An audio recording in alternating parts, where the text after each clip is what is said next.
believe experimental additives are turning these long lines of exhaust into chemical contrails. They call them chemtrails. They say it's all part of secret atmospheric tests, and humans are the unknowing guinea pigs.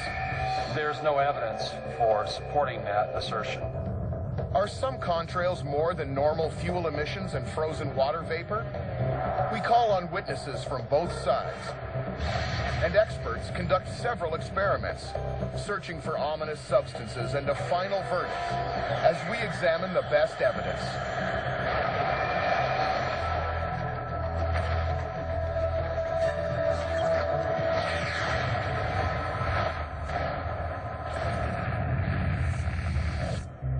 Contrails have existed for as long as aircraft have flown.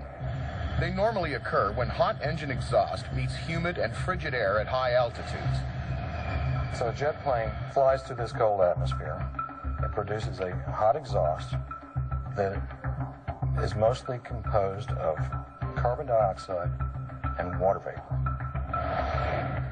This exhaust condenses into visible ice crystals. They form white streaks which can linger for minutes or hours.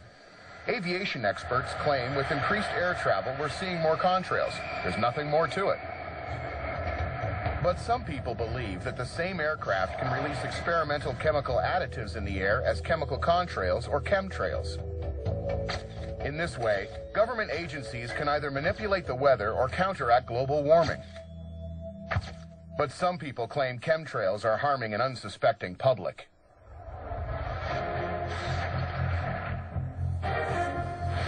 Eyewitnesses and researchers who believe in chemtrails say that jet contrails don't vanish within minutes as they once did.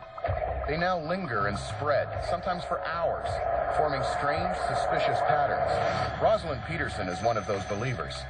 It's not normal for us. It's a grand experiment. Peterson lives in Northern California near San Francisco.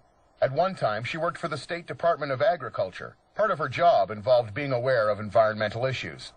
I first started noticing unusual contrails in 2002 when it was brought to my attention by a friend of mine. He took me outside of his office and we began to look at these persistent jet contrails. Peterson thought she saw a connection between aircraft activity and reports of chemically contaminated water in communities throughout California. There were unusual high spikes in chemicals and heavy metals. Barium, aluminum, manganese, magnesium, zinc. And I suspect that we're getting the pollution from something in the atmosphere that's being released. Peterson became so alarmed about the chemical contrails that she formed an organization called California Skywatch, a group dedicated to clean air. I started documenting what I was seeing. I took pictures on my breaks. I took pictures at lunch hour. I started to really get angry because our once deep blue skies were no longer deep blue. They would turn into a white haze, and they would turn into these man-made clouds blocking the sunlight. Peterson discovered that she wasn't alone in her concerns. Hundreds of websites revealed that persistent airplane contrails had become a worldwide problem. I started then to research internet sites and government agencies, the EPA, NOAA, NASA, the United States Air Force. I learned that there was a lot of atmospheric heating and testing programs going on. I learned that there was lots of equipment that would leave these type of persistent plumes and spray chemicals. Will Thomas is an investigative journalist who believes that some contrails are part of secret atmospheric experiments. He's been writing about them for over 10 years. This is a deliberate project to slow down global warming. These trails were appearing over rural areas, away from navigational beacons and normal air routes. They would appear for weeks at a time and then disappear entirely, only to reappear months later, unlike normal scheduled air traffic. Thomas believes chemical contrails are an indication that someone is using jet emissions to engineer the weather and slow climate change.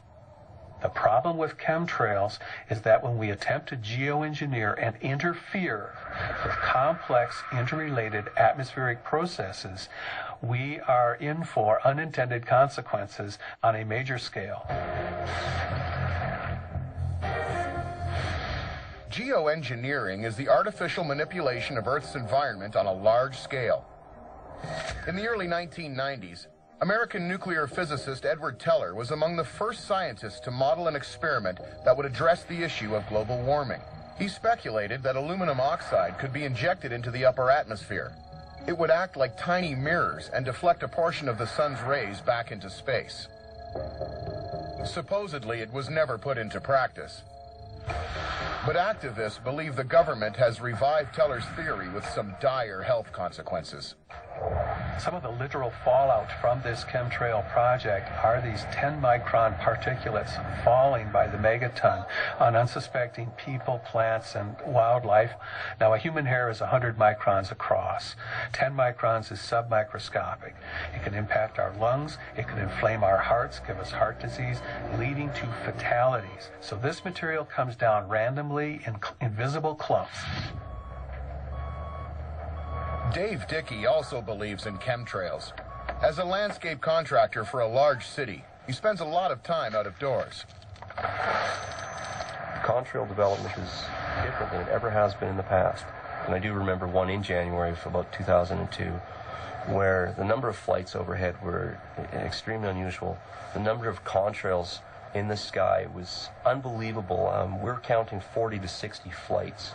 And out of those 40 to 60 flights, most of them left an incredibly persistent large plume which would spread out and cover the sky. As a landscaper, Dickey has to be familiar with the types of trace chemicals usually found in the environment. He regularly takes water and soil samples and has them tested. There was some research done that claimed that aluminum oxide could be used to reduce global warming. And I thought that if there was any chance that aluminum oxide would be used in the atmosphere, that it would show up in precipitation. He collected rain samples on days when he noticed heavier than usual air traffic and took them to a lab.